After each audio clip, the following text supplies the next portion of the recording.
Hello, hello, hello. Today is a beautiful day. I hope it is for you. This is Frederick Wakliaka, and this is Business Analyst course, which I'm debuting for YouTube and LinkedIn for free at the moment.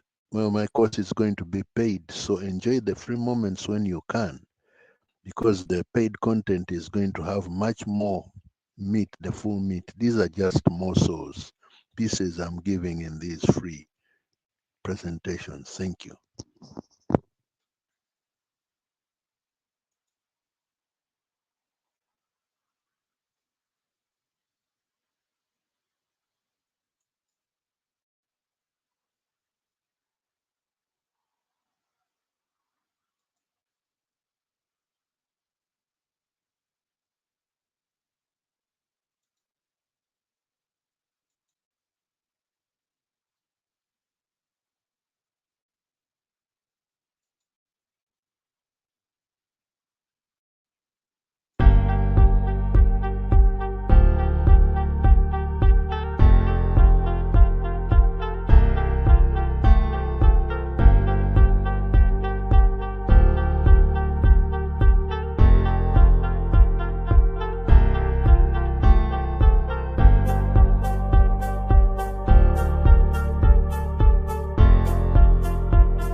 Hello, everybody. Identifying stakeholders in business analysis. What is a stakeholder? A stakeholder is anyone who can influence or be influenced by a project. They can be internal, like employees, or external, like customers. Internal stakeholders, these are employees, management, project team, internal departments. External stakeholders, we have customers, suppliers, regulators, investors, community members. Then primary versus secondary. Primary stakeholders directly affected by the project, whilst secondary stakeholders are indirectly impacted by the project. Active versus passive. Active stakeholders are actively involved in the project, while passive stakeholders are aware of the project but not directly involved. Importance of identifying stakeholders. Identifying stakeholders helps to manage expectations, ensure all voices are heard, and facilitate smooth project execution.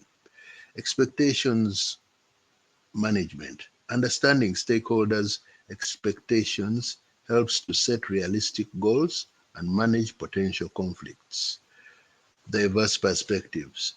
Incorporating different perspectives from stakeholders can lead to better decision making and project outcomes.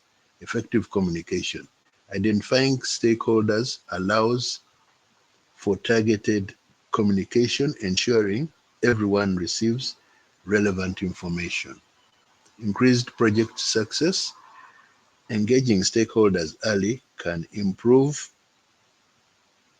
buy-in, reduce resistance, and ultimately lead to a more successful project.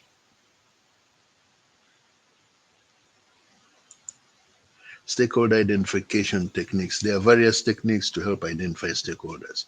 Choose the appropriate technique depending on the project scope and available resources. Brainstorming sessions. A collaborative effort with the project team to identify potential stakeholders. Interviews and surveys. Direct communication with potential stakeholders to understand their concerns and interests. Document analysis, reviewing existing documents like project charters, contracts, and organizational charts. 5. Stakeholder analysis. Stakeholder analysis helps to prioritize stakeholders based on their influence and interest. This helps to determine the level of engagement required for each stakeholder. So we have here a quadrant, a description, and an example. In the quadrant, we have the keep informed, description, low influence, low interest, example, general public. Keep satisfied, low influence, high interest, the local community. Manage closely, high influence, high interest, key customers. These have to be managed closely because they have a high impact and influence on the project. Those are the key customers. Monitor. High influence, low influence. These are the regulators. Engaging stakeholders. Engaging stakeholders involves building relationships, fostering trust, and providing opportunities for involvement in the project. Communication plans these are develop well tailored communication plans for different stakeholder groups. Engagement strategies. Regular meetings, reports, and updates to keep stakeholders informed and involved. Proactive communication, address stakeholders' concerns proactively and transparently. Decision making, involve stakeholders in decision making processes where relevant. Challenges in stakeholder identification. Identifying stakeholders can be challenging, but there are strategies to overcome these challenges and ensure success. Missing stakeholders. Missing key stakeholders can lead to unexpected delays and conflicts. Misjudged influence. Misjudging the level of influence or interest of stakeholders can lead to communication gaps and misunderstandings. Conflicting interests. Stakeholders with conflicting interests can create challenges in decision making and project execution. In conclusion, effective stakeholder identification and engagement are critical for project success. By understanding stakeholder expectations, managing relationships, and communicating effectively, you can create a positive and collaborative project environment. Collaboration, stakeholder engagement fosters collaboration and a shared vision for the project. Improved outcomes. Engaging stakeholders leads to better decision making and improved project outcomes. Project success. Effective stakeholder management is essential for achieving project success and exceeding expectations.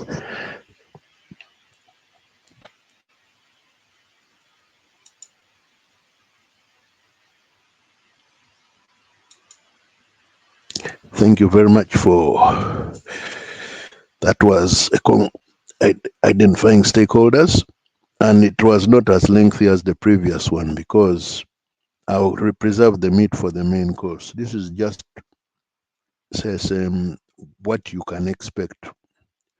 The main course will be much more. Thank you for listening. I'll be back with more. Stay tuned. Thank you.